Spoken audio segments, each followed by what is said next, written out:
Yeah, it's kind of really hard to forecast, to be honest. And like, I'm not professionally like doing that really. And I think this is a job of like economists to do properly. You are an engineer though. And like one thing I thought was interesting is that like the demand for engineering jobs is continuing to increase. Yeah.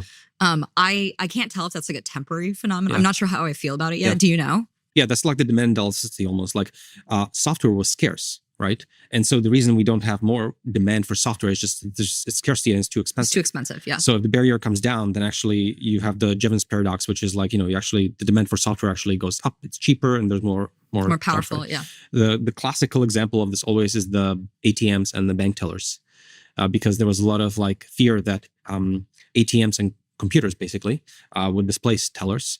But what happened is they made like the cost of operation of a bank branch much cheaper, and so there were more bank branches, so there were more tellers. Is like the canonical example people cite.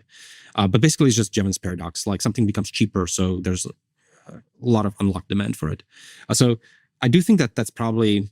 I do have like cautiously optimistic view of this in software engineering, where I do it does seem to me like the demand for software will be extremely large. And it's just become a lot cheaper.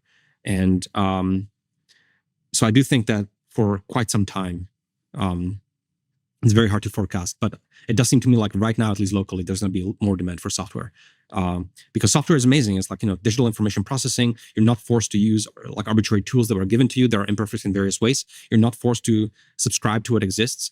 Code is now ephemeral and it can change and it can be modified. And so I think there's going to be a lot of activity in the digital space to like rewire everything in a certain sense. And I think it's going to create a lot of demand for this kind of stuff. I think long term, obviously, even with auto research like OpenAI or Anthropic or these other labs, like they're employing like 1,000 something researchers, right? Mm-hmm. These researchers are basically like glorified auto like.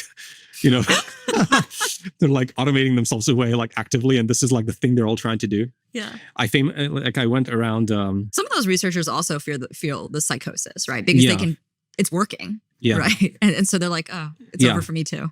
I did spend a bunch of time going around OpenAI, and I was like, you guys realize if we're successful, like we're all out of job, like we're just building automation for Sam or something like that, like or the board, I'm not sure, but like they're just building like this automation for the board or the CEO or something like that, and we're all out of our job and maybe contributing on the sides. And so, it's kind of like unnerving from that perspective.